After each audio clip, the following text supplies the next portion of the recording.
partners who actually say, you know what, I really can't fulfill your needs, and if it's going to make your life better, make my life better, you can see someone outside.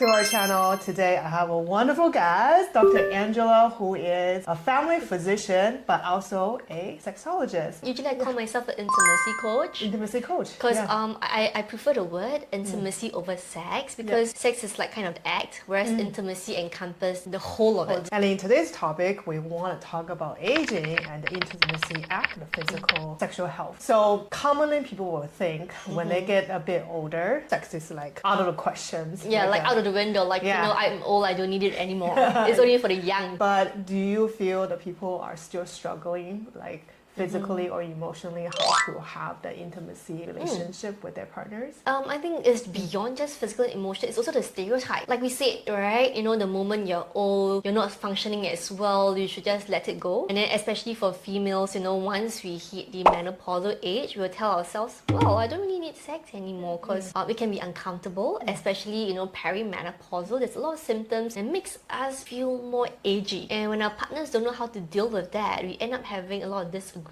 So how can they come to a solution for that? You know, you still have a wonderful intimacy relationship, even post-menopause or during their aging process. The first thing we have to be really, really clear of is what does sex actually means for us as an individual. I mean, if we are clueless about it and just letting our partner or let society lead the way, then we don't know what we really want. So also to reframe the whole idea of sex is not just about penetrative sex, but there's also the intimacy, the connection, and the expression of the sexuality, and then the love, you know, just the caressing, the cuddling or the fondling sometimes are much more precious than having an intercourse per se, right? So it's for each of us to actually be aware or be mindful of what are we really looking for when we are partaking in a sexual experience with our partners. What do we really want from it? Is it the connection, or is it just the physical touch, or maybe, you know, some people are still looking for orgasm, you know, that is awesome as well. But as our body changes, you know, how we get orgasms, how often we have them, it might change too, because there are some women who has told me the more mature they are actually better at figuring out how their bodies work, and they're having better orgasms. So, you know, who can say what's right or what's wrong? What are the most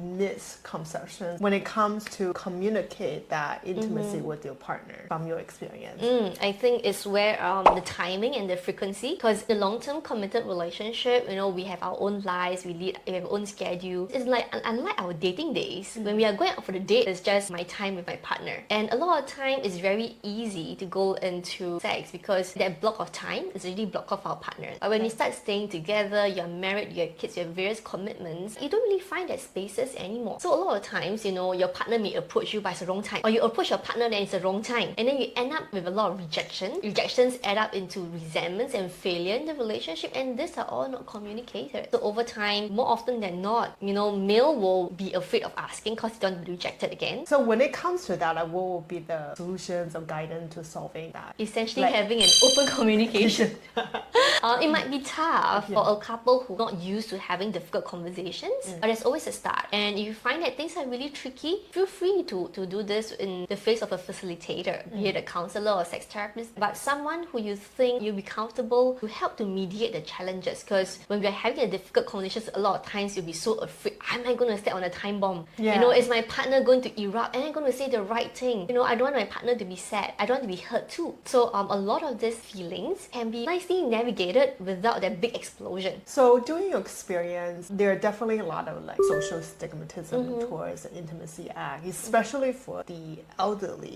Some of them are quite conservative traditionally, so they can totally ignore the importance of an intimacy act during the aging process. So if you can share some insight or guidance for them to kind of be more open or maybe less stigmatism toward the intimacy act, what would that be? First, I'd say that, you know, everyone has the right to our own sexual expression. It doesn't mean that you're old or even disabled, right? And then you lose the right. Because sex, like I said, is not just about intercourse. There's so much more to that connection, to that feeling who you are. And if I might share, you know, there's a recent movie called Good Luck, Leo Grande. Okay. I didn't see that one. I mean, if you actually Google it, you can find a synopsis. It's about this mature woman who's probably in the late 50s, 60s. She has been married for the entire 30 years of her life, and her husband passed away 2 years ago. And she always had the same type of sex. So they undress, they go into the bed, the husband goes on top of her, they do the business, and then they're done. Alright, and then 2 years after the husband passed away, and she was wondering what sex is really about. So she hired a sex worker, and then she went on a journey to uncover her fears, her stigmas, and her constraints. Like, she's never done a blowjob, and she was interested in oral sex to begin with, but her husband has always dismissed it as, dirty, demeaning. So they never got to it, and she had never had an orgasm throughout the whole life. So she was very repressed. And then at the end of the movie, it was nice when she said, I finally understood what is sexual fulfillment and the liberty that comes with it, the liberation that comes with it. And then actually a couple of videos ago, we actually interview a counselor. They talk about specific on the topic of grief for someone who'll be married for many, many years, and due to whatever the reason they lose a partner. During this whole grief process, person kind of have to craft new identity, no longer as a two, but one. So in that situation, for someone who is going through this process, losing the partner, losing an intimacy partner, what would be the best way or suggestion for them to transition in this process so they can craft a better identity and maybe better sexual expression? Not just losing a partner through death, but even in illnesses, because it's quite common nowadays where partners who might have a stroke, for example, alright, or Parkinson's disease, or things like that inhibit the physical ability to have sex, being physically intimate, or dementia, right? It's all very common. So that is also a grieving process in itself. And while struggling to be a caregivers, how do we still retain some dignity around that intimacy with our partners who is still alive but unable to relate to us in that way? So the thing is, as an individual, what is important for you as a sexual expression? It may not always be like a sexual act, example masturbating, but first, are you comfortable in your own body? Like, if you enjoy dancing, it's a nice way to express your body in a way. If you enjoy singing, it's a nice way to express your body in a way. So is there an outlet for you to express who you are? And then, are you happy looking at the body in the mirror? So you get old, we all hear, women especially complaining of saggy boobs, weight gain, the thighs, the flabby arms and things like that. So it's about going beyond that and losing that shame that we have on this body of ours and embracing for what it is at the very start. I think that's a very hard. I mean, like over the year, I can tell my mom is also start losing confidence in her body because she is getting older. It's more difficult to lose extra pounds, and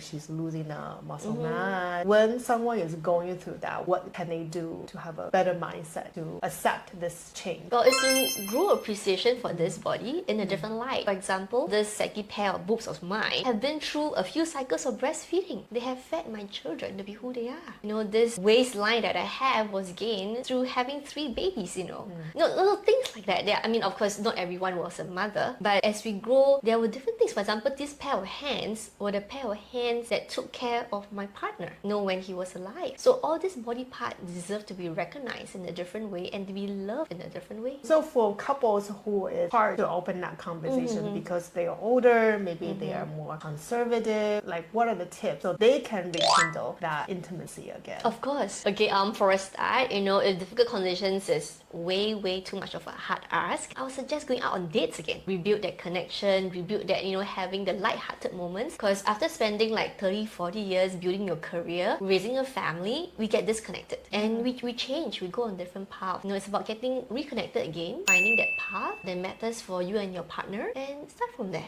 As you get closer and we all change, and just that this person beside you didn't know how they have been changing, to really start learning more about this person. What has the last 30 and 40 years changed to them? Start that same process, almost like dating. Before. What are the most challenge for elderly people when it comes to intimacy act? I guess it's the framework that we all have, because over years we have certain perception of how things should be done. What are important, what is not important. If we actually enter the whole negotiation with already like saying, sex is not important. What is important that, we have money now, we can go for retirement, we can go for travels. No, sex is not important. If your partner don't agree, then how do we actually talk about it? Because sometimes, these frameworks can be so strong. What will happen health-wise or even mental space-wise if a long marriage couple, when they step into aging, that intimacy act was completely gone or minimized? Well, it depending. Some couples take it very well. Both of them agree, we have low sex drive and having sex is not our best way for connecting, and that's fine. So we should not impose that sex is for everybody too, alright? On the other hand, if you have a couple who have differing sex drive, it may make them feel unloved, undesired, or maybe they are unattractive. So it does affect their self-esteem as a person, and with all the repressed sex drive, and then where would they go, right? And this is where,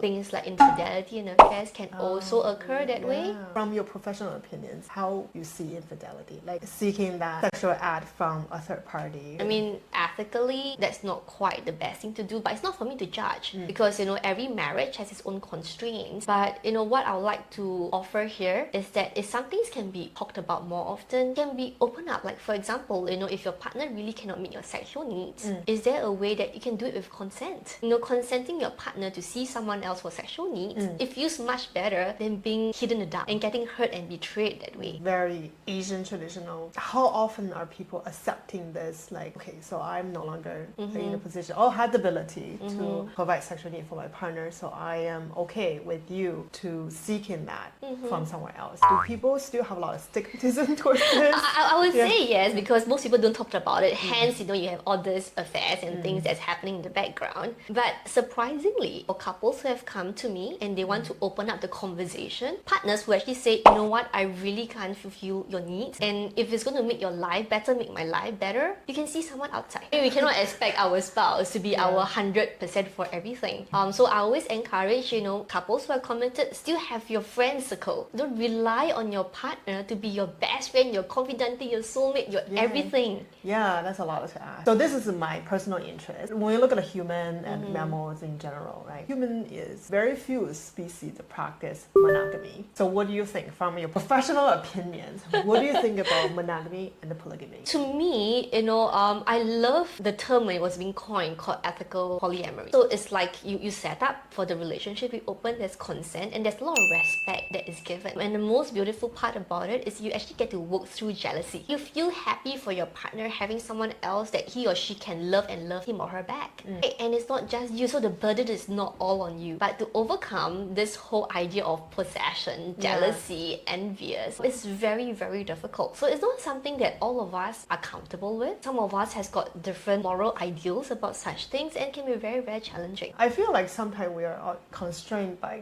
social construct, biology, but we all agree we're part of the animal kingdoms. There's most of the animals, they don't practice monogamy. I mean, to me, I'm leave it out to open. As the world is getting more and more open about LGBTQ, can we also be more open about the types of relationship that exist as well? So there's a choice. It's not because, this person is not practicing monogamy and hence, he or she is a slut, a whore, or promiscuous labels to that. No, there's some responsibility that we're talking about. It doesn't mean that the moment you're monogamous, you're entirely a responsible person to your partner. I mean, you can not be seeing anyone, but if you're neglecting the relationship, then how responsible are you? Do you think Singapore are ready to open that conversation? I don't know. How are the Singapore society perceive the sexual health, intimacy, physical health? I think there's a lot of bubbles that's going underneath. Things are going, people are asking, people wants to know, we're curious. But because of our conservative nature as a society, because we are multi-religion, we are multi-racial, there's a lot of cultures that overlap. And we're also very mindful what we talk about openly for fear of offending somebody else. And there's a lot of restrictions that way. And Singapore being a place that you can't even chew chewing gum, unknowingly there's a lot of imposed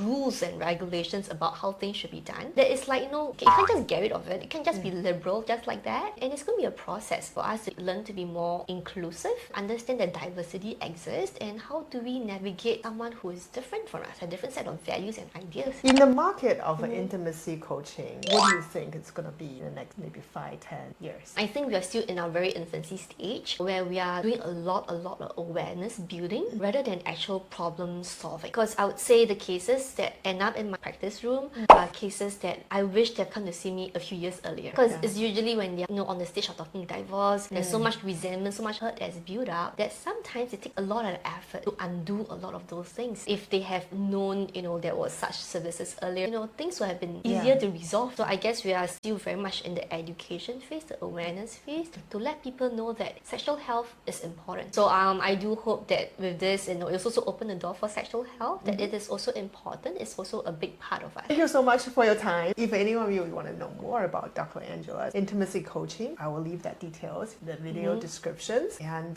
thank you for your time. time. If you find this video helpful, please do share, like, and subscribe to our channel. Thank you. Thank you. And we will see you